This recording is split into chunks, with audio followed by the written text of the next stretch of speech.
Avant de plonger dans cette histoire incroyable, pensez à vous abonner à la chaîne et à activer la cloche. Ici, chaque récit a quelque chose à dire, et vous ne voudrez pas en manquer un seul. Il y a une drogue dans votre verre, murmura la femme de ménage. Puis le multimillionnaire dévoila la vérité sur sa fiancée. La soirée brillait de mille feux dans le penthouse de Ethan Caldwell, multimillionnaire connu pour avoir bâti un empire technologique avant ses 35 ans. Ce soir-là, il célébrait ses fiançailles avec Vanessa Hartley, une influenceuse glamour qu'il avait rencontrée un an plus tôt lors d'un gala caritatif. Leur histoire semblait parfaite, presque trop parfaite. Le champagne coulait à flots, les invités riaient, la musique vibrait contre les parois de verre. Ethan, habituellement réservé, se laissait aller. Mais une silhouette discrète évoluait entre les tables, Grace Miller, femme de ménage depuis 20 ans dans la résidence de luxe. Au moment où Ethan s'éloignait du groupe pour répondre à un appel, Grace s'approcha, tremblante. Elle jeta un regard inquiet vers Vanessa, qui discutait plus loin avec un homme inconnu. « Monsieur Caldwell, je dois vous parler. »« Maintenant » murmura-t-elle. Ethan fronça les sourcils. Grace prit une inspiration. « Il y a une drogue dans votre verre. » Ces mots glacèrent Ethan.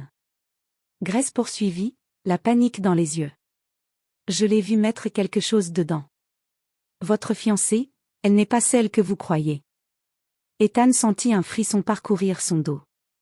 Le rêve de fiançailles parfaites venait peut-être de s'effondrer avant même d'avoir commencé. Ethan reposa lentement son verre sur la table. De loin, Vanessa lui adressa un sourire éclatant. Ce sourire qui l'avait fait craquer. Ce sourire qui, désormais, lui semblait inquiétant.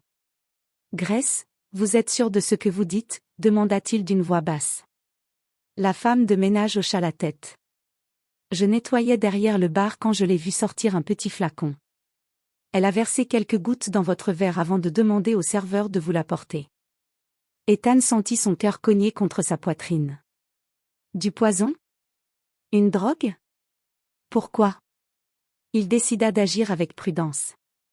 Il emporta le verre avec lui et fit mine d'aller saluer un invité. Puis il se rendit discrètement dans son bureau, verrouilla la porte et appela Daniel Price, son meilleur ami et avocat.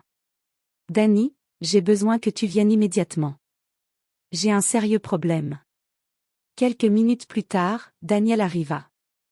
Ethan lui expliqua la situation. Son ami observa le verre, sceptique mais prudent. « On peut faire analyser ça. » « Si c'est vrai? » Vanessa prépare quelque chose de grave. Ethan sentit la colère monter en lui. Cependant, il gardait encore un mince espoir que Grace se trompe. Vanessa pouvait être superficielle, mais dangereuse? Cela lui semblait irréel. Pourtant, depuis quelques semaines, Vanessa insistait pour accélérer le mariage. Elle parlait de fusion financière, de donation, d'accès complet au compte. Des signes qu'il avait ignorés. Daniel prit le verre et partit immédiatement vers un laboratoire privé. Ethan resta seul, le regard fixé sur les lumières de la ville. Une seule question résonnait. Qui est vraiment la femme que je m'apprête à épouser? Les résultats arrivèrent le lendemain matin. Daniel entra dans le bureau d'Ethan, le visage fermé. Ethan, ce n'était pas une hallucination. Il y a effectivement un sédatif puissant dans le verre. Dose assez forte pour te rendre inconscient. Ethan sentit son estomac se nouer. Pourquoi ferait-elle ça? Souffla-t-il. Daniel hésita avant de répondre. Parce qu'elle n'en est pas à son premier coup. J'ai lancé des recherches cette nuit, et j'ai trouvé des choses. Vanessa Hartley n'est pas son vrai nom. Elle s'appelle Emily Vargas, et elle a eu plusieurs relations avec des hommes fortunés. À chaque fois, elle a tenté de les manipuler, parfois même d'obtenir le contrôle de leurs biens. Ethan resta figé. Tu veux dire qu'elle n'a jamais, vraiment été amoureuse? Non. Tu étais, sa prochaine cible. Les pièces du puzzle s'assemblèrent, sa présence soudaine, sa douceur excessive, son insistance pour officialiser le mariage en urgence. Et maintenant, une drogue dans son verre. Ethan serra les poings. Cette fois, il ne laisserait pas passer. Ethan ne voulait pas seulement rompre. Il voulait comprendre. Et surtout, protéger d'autres hommes. Il élabora donc un plan. Le soir même, il décida d'organiser un « dîner privé » avec Vanessa. Lorsqu'elle arriva, souriante, sûre d'elle, il la reçut comme si de rien n'était. « Tu sembles tendu, mon amour », dit-elle en s'approchant pour l'embrasser. Juste un peu stressée par la soirée d'hier. Il mentait, mais elle n'en vit rien. Pendant le repas, Ethan joua à son jeu, feignant l'amour, l'admiration. Puis il posa la question piégée. Et si on avançait la signature du contrat prénuptial? Juste pour être tranquille. Il observa son visage. 1 seconde. 2. Son sourire se figea imperceptiblement. Pourquoi, si tôt, dit-elle en tentant de rester naturelle. Oh, juste une idée comme ça. À moins que quelque chose t'inquiète?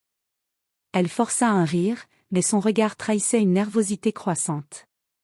À ce moment précis, Ethan appuya discrètement sur un bouton sous la table, une caméra cachée, installée avant le dîner, venait d'être activée.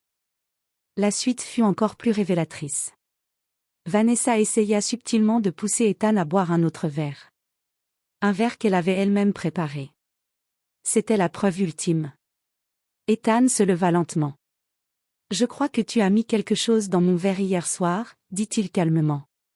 Le sang de Vanessa ne fit qu'un tour. « Quoi?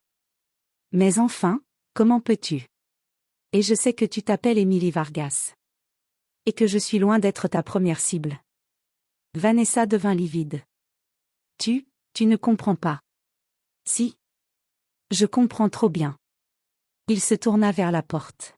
« Grace, vous pouvez entrer. » La femme de ménage entra, tête baissée. Vanessa blêmit encore plus. Ethan conclut. La vérité finit toujours par éclater, Émilie. Le lendemain, Ethan convoqua un avocat, un détective privé, et la direction de la résidence. Les images de la caméra cachée furent visionnées. Les résultats du laboratoire furent ajoutés au dossier. Et enfin, le témoignage de Grace. Ethan déposa une plainte. Vanessa, ou plutôt Émilie, tenta de se défendre, mais toutes les preuves convergeaient contre elle. Son réseau d'arnaques fut exposé. Plusieurs hommes, contactés par Daniel, confirmèrent avoir été piégés par elle auparavant. L'affaire fit même la une des médias financiers. Grace, quant à elle, fut félicitée par Ethan en personne. « Vous m'avez sauvé la vie, Grace. » Littéralement. Je ne l'oublierai jamais. Il lui offrit une promotion, un salaire doublé, et un appartement dans un immeuble qu'il possédait. Plus tard, alors qu'il observait la ville depuis sa terrasse, Ethan comprit quelque chose. Ce n'était pas seulement sa fiancée qu'il avait perdue. C'était l'image naïve qu'il avait de l'amour. Mais il avait gagné quelque chose de plus précieux. La lucidité, et la certitude qu'il pouvait désormais avancer sans être manipulé. Grace, en passant, lui dit doucement. Un homme comme vous finira par trouver quelqu'un qui vous aime vraiment, monsieur Caldwell. Ethan esquissa un sourire sincère. Peut-être que ce jour-là, je saurai enfin lever mon verre sans crainte.